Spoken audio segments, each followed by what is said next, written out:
Hi everyone, my name is Kyra and welcome back to Science Skillz.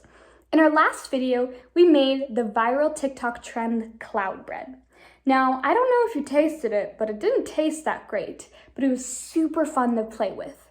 In this video, we're going to be talking about how we were able to create bread out of 3 ingredients: sugar, eggs, and cornstarch. So let's get into it.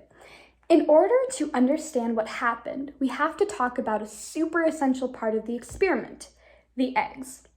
The eggs that we used in the experiment are made out of 2 things.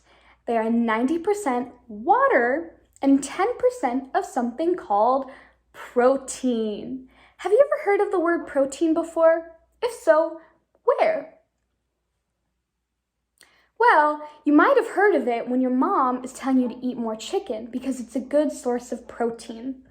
She's not wrong. Chicken is a great source of protein. Proteins itself are long, thin strands in your body that help build and maintain the stuff that your body is made of, like your muscles, your organs, and your immune system, which helps you when you're sick. So they're very, very important. When we were making the cloud bread, do you remember how we used a mixer to mix up all the egg whites and everything? Or you might have used a spoon or a spatula? Well, when we use a mixer, the mixer breaks up these long strands of protein. This means that there are a bunch of gaps between these strands, and air starts to go in and fill up these gaps. This is why the bread was super puffy. It is full of air. Now, remember when I said that science is a lot like baking because each ingredient has a specific purpose?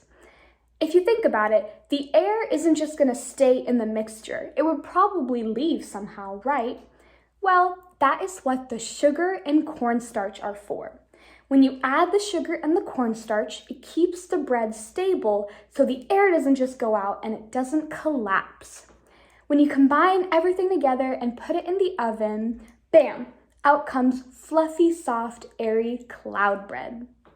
As a quick recap, we have eggs, which are made of 10% protein. And protein are long, thin strands in the body that help build and maintain things like your muscles, organs, and things like that. When you use a mixer, the mixer separates these protein strands and creates little gaps. Air comes into those gaps, and then the bread gets big. When you add sugar and cornstarch, it makes sure that the bread can stay big and doesn't collapse.